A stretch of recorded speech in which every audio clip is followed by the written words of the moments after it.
Hello, it's the morning after the rant before. I was a bit agitated about the lack of love and compassion that comes back from Jehovah's Witnesses to, well, we can particularly highlight children being abused.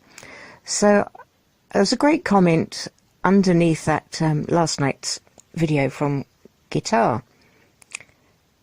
who said one of the reasons why J-dubs get sort of passive and non-proactive is because of the mantra to leave it in Jehovah's hands. And that sounds very good. If you're a person of faith, leave it in Jehovah's hands. And it came up in a years ago BBC documentary. Let's see if I can find that section and insert it here. So this is the recording of the BBC Panorama report. It's all over the net. If you want to see the whole thing, you probably have. Suffer the Little Children, it's called. Now, this was back in 2002, and an investigative report was highlighting the fact that Jehovah's Witnesses do not act when there's been an accusation of child abuse in a congregation.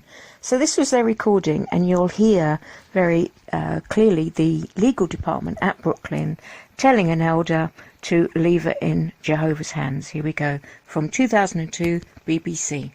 But the authorities, they're told to contact aren't the police. It's their own legal desk. The fact of the matter is, we have a very aggressive policy to handle child molestation in the congregation, and it is primarily designed to protect our children. So how aggressive is it in practice? Just over a year ago, Bill Bowen rang the legal desk in New York, asking how he should handle an allegation of abuse in his congregation. The advice he was given has little to do with protecting the victim. He was told to go back to the man accused. You just ask him again, now, is there anything to this? If he says no, then I would walk away from it. Yeah. Leave it for Jehovah. He'll bring it out. Yeah. But don't get yourself in a jam.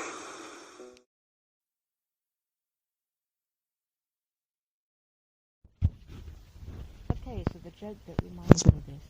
There's a man of faith, and where he lives, there's going to be great floods. And on the radio there's warnings. Evacuate now, we have safe places for you. Get out, floods are coming. And he looks at the TV with the warning. He says to himself, no, that's okay. I'm okay, because God will rescue me. I'm a man of faith, God loves me, and God will rescue me. Well, the water starts rising, and there's a policeman at his door. He says, sir, you have to leave. You have to leave, the floods are coming. The man says to the policeman, well, thank you so much for coming, but God is going to rescue me. God loves me. God will rescue me. The policeman has to go off and do his duties. The water's rising, and now there's little blow-up dinghies going down around the street with rescuers in them. And he's looking out the window, and they call to him, please come in the boat, come in the boat. And the man says, it's all right, God will rescue me. And the water keeps rising, and it's in the man's house, and it's filling up the man's house. So he goes up the stairs, and he's up in the bedroom, and he's looking out the window. And another boat goes by, and they call out to him, come on, get in the boat, get in the boat. There's no time to spare. And the man says, it's all right, God will rescue me. But the water keeps rising. So now the man goes up onto his rooftop, and the water's still rising, and a helicopter comes over, and a man winches himself down on one of those wires. Says, quick, get in this harness. And the guy looks up at him and says, it's all right, God will rescue me. And the water rises, and the poor man drowns. And he gets up to heaven. He's accepted into heaven, and he's quite happy, but he's a bit down, and it's noticed. So a heavenly being says to him, are you glad you're here? The man says, yeah. The heavenly being says, well, seems to be a problem, is there? And the man says, yeah, God let me down. I put all my faith in him. I knew that he was going to rescue me, but he didn't, and he let me drown. And the heavenly being looks at him and said, well, God sent you a warning. He sent you a policeman, he sent you 2 boats, and he sent you a helicopter. What more do you want?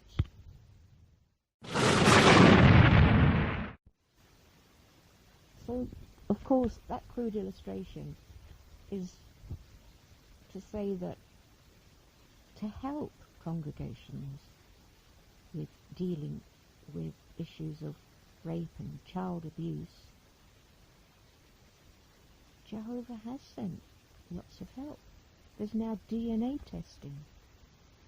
There's now psychological services that understand the effects of trauma on the brain, the physical damage it can do to a brain, to a child's brain especially, that is forming, and can help the congregation sort out the person committing these terrible acts, keep the rest of the congregation and the rest of the community safe.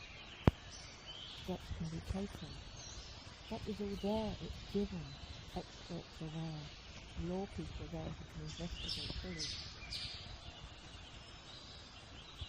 God has put that there.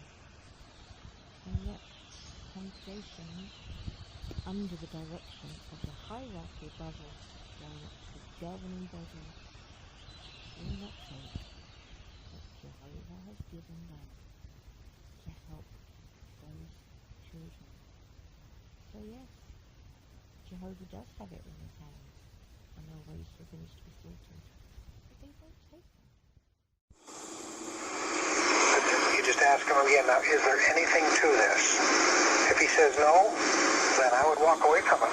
Yeah. Leave it for Jehovah. He'll bring it out. Yeah. But don't get yourself in a jam.